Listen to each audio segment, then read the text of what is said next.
বন্ধুরা, আজ আমি টাইম মেশিনে করে 60-এর দশকের কলকাতায় চলে এসেছি। আপনারাও আমার সাথে চলুন। আমি এখন বাবুঘাটে এসেছি, যাব মেট ক্যাফে হলে। কীভাবে যাব? এইটা হচ্ছে বাবুঘাট। এইখান থেকে আপনারা যদি আকাশবাণী ভবনের পাশ দিয়ে এসে এই সোজা আপনাকে মেট ক্যাফে হলে যেতে হবে। এইটা হচ্ছে সামনে মিলেনিয়াম পার্ক। চলুন যাই। তো বন্ধুরা, ভিডিওটা শুরু করার আগে একটা অনুরোধ করব, তোমরা যারা আমার চ্যানেলে নতুন তারা আমার চ্যানেলটি সাবস্ক্রাইব করে পাশে থাকা বেল আইকনটি একবার প্রেস করে দেবে, যাতে আমি যখন কোনো নতুন ভিডিও আপলোড করব তখন সবার আগে তোমাদের কাছে নোটিফিকেশান চলে যাবে। আর সময় নষ্ট না করে এবার শুরু করছি। অবশেষে কলকাতার ঐতিহ্যশালী সেই মেট ক্যাফে হলে আমরা এসে উপস্থিত হয়েছি। আপনারা আসুন, দেখুন এখানে অনেক কিছু ঐতিহ্য আছে পুরনো কলকাতার, এবং আমাদের সংস্কৃতি জগতের অনেক ব্যাপারগুলো আছে এখানে প্রদর্শিত হয়েছে। তবে শুনেছি আগে এখানে প্রজেকশনের মাধ্যমে দেখানো হতো, সেইটা এখন দেখানো হয় না, আরেকটু মেনটেন হলে ভালো হতো। তো যাই হোক, চলুন দেখতে পাবেন। নমস্কার বন্ধুরা, এক্সপ্লোরার চিন্ময়ের একটি নতুন এপিসোডে আপনাদের স্বাগত জানাই। কলকাতা তিলোত্তমায় কত নামি অনামি মিউজিয়াম পড়ে আছে তার খবর কেউ রাখে না। তার মধ্যে এই মেট ক্যাফে হল অন্যতম। এখানে প্রবেশ মূল্য 20 টাকা। একটু বলে রাখি, এখানে টিকিট কিন্তু পুরোটাই অনলাইন। কিউআর কোড স্ক্যান করে টিকিট কিনতে হয়। টিকিট কাটার ওয়েবসাইটটা ডেসক্রিপশানে দিয়ে দিলাম। সোমবার বাদ দিয়ে রোজই খোলা থাকে এই হল। সময় সকাল 10টা থেকে বিকাল 5টা পর্যন্ত। গোটা কলকাতাকে যদি চিনতে চাও ও জানতে চাও তাহলে আসতেই হবে এই মেট ক্যাফে হলে। বিশাল থামের এই বিল্ডিংটা তৈরি হয় সেই 1844 সালে। তখন সেটা ব্যবহার হতো পাঠাগার হিসেবে। তখন এটার নাম ছিল ইম্পেরিয়াল লাইব্রেরি। ঢুকেই নিচে একটা হল আছে, সেটাই আছে আর্কিওলজিক্যাল সার্ভে অফ ইন্ডিয়ার বিভিন্ন জায়গায় বিভিন্ন কনজারভেশনের যে কাজগুলো চলছে তার প্রদর্শনী।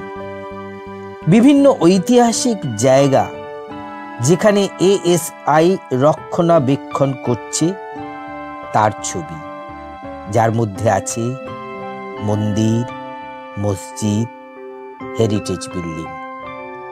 এহেন ইতিহাস ধরে রাখার প্রচেষ্টাকে আমরা সাধুবাদ জানাই।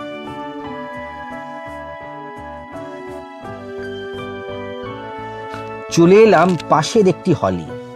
এখানে রাখা হয়েছে স্বাধীনতা যুদ্ধে বাঙালিদের অবদানের কথা, ছবিসহ সেই সব বীর যোদ্ধাদের নাম।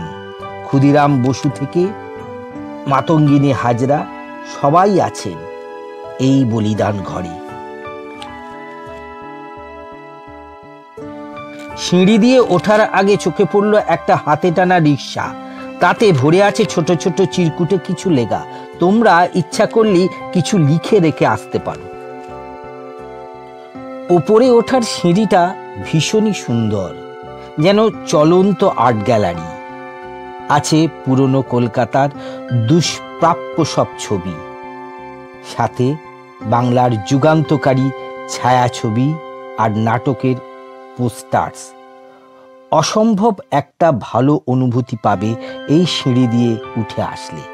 চার্লস মেটক্যাপ মাত্র 1 বছরের জন্য গভর্নর জেনারেল অফ ইন্ডিয়া হয়েছিলেন। তার মধ্যেই করে ফেলেছিলেন এক যুগান্তকারী পরিবর্তন। সংবাদ মাধ্যমকে করে দিয়েছিলেন স্বাধীন। ওনাকে লিবারেট অফ ইন্ডিয়ান প্রেস ওই কারণেই বলা হয়। চার্লস মেটক্যাফের অবদানের কথা মাথায় রেখে এই বিল্ডিংটা তার নামেই রাখা হয়। উপরে উঠেই একটি কক্ষে আছে বিশাল নৌকা। কলকাতা যে আসলে একটা বন্দর শহর ছিল সেটাই মনে করে দেবার জন্য এই নৌকা রাখা হয়েছে।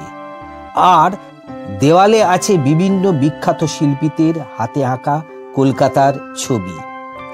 একটি হলঘরে আছে স্লাইস অফ সিটি লাইফ, যাতে আছে দুর্গাপুজো, ট্যাক্সি আর আড্ডার কিছু ছবি, যাতে করে কলকাতাতে যে যে জিনিস দিয়ে চেনা যায় সেই সব দুষ্প্রাপ্য ছবি। ঠিক মনে হবে 60-এর দশকে আমরা চলে এসেছি।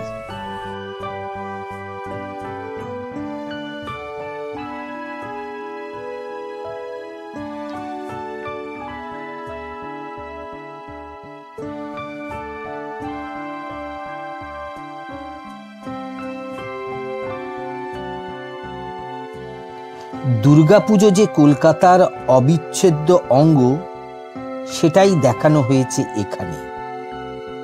আর আছে বিশাল আকারের একটি টোপর, যেটা ছাড়া বাঙালির বিয়ে প্রায় অসম্ভব। এর পাশেই একটা বিরাট হল।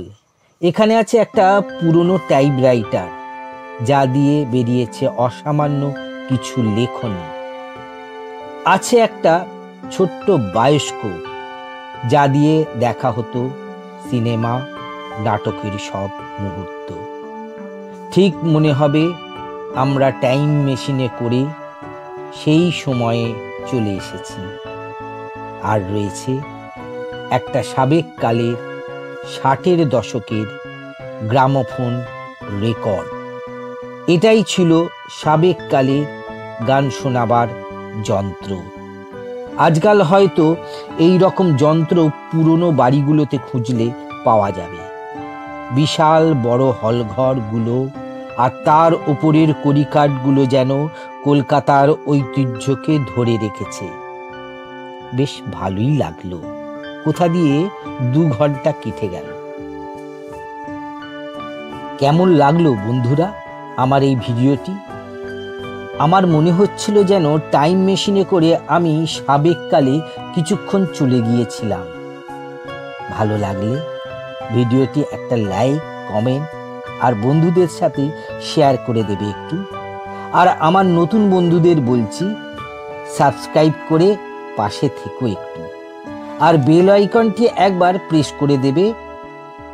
আর আমাকে ফেসবুক, ইনস্টাগ্রামে ফলো করে দেবে, লিংক ডেসক্রিপশন বক্সে দেওয়া আছে।